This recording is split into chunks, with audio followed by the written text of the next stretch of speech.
සුබ දවසක් කියලා පිළිගන්නවා. ඉතින් ඔයාලා හැමෝම SL දන් වයිස් ලයිෆ් YouTube channel එකේ අලුත් වීඩියෝ එකකට. ඉතින් මම අද ගෙනල්ලා තියෙන වීඩියෝ එකේ ඉන්නේ කැලේ ඉන්න කපටි රජා නරියා ගැන තමයි ඉතින් මම අද වීඩියෝ එක කරන්නේ. ඉතින් ඔයාලට මේ වීඩියෝ වල පේන්න ඉන්නේ නරියා. ඉතින් මෙයා ඇවිල්ලා ශීරපායි සත්වයෙක්. මෙයා ශ්‍රී ලංකාවේ බහුලව දකින්න ලැබෙනවා.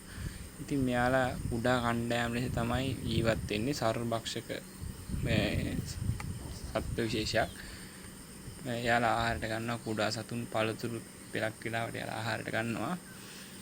ඉතින් මෙයාලා ඉතින් ගොඩක් වෙලාවට අපේ ගැමි විහාරේ සඳහන් වෙන විදිහට ඊට කපටිමත් සත්වයෙක්. ඉතින් මෙයාලා රන්වන් පැහැති ලෝම සහිත සිහින් සිරුරක් සහ උල් වෙච්ච මූණක් තියෙන සත්ව විශේෂයක්. ඉතින් ජනප්‍රවාදයේ සහ විශ්වාසවල එනවා මේ නරි අං කියලා මේ නරින්ට තියෙනවා කියලා. ඉතින් අපි සාමාන්‍යයෙන් දැකපු ගායන නැහැ.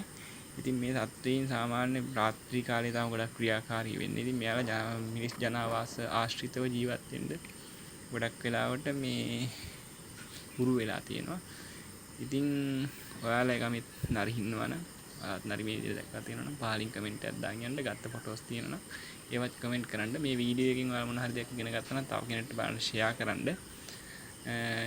ඒ වගේම ඉතින් channel එකට මේ වීඩියෝ වලට කැමති නම් ලයික් එකක් දාගන්න. ඉතින් අදට නවතිනවා. එහෙනම් සියලු දෙනාටම සුබ දවසක්.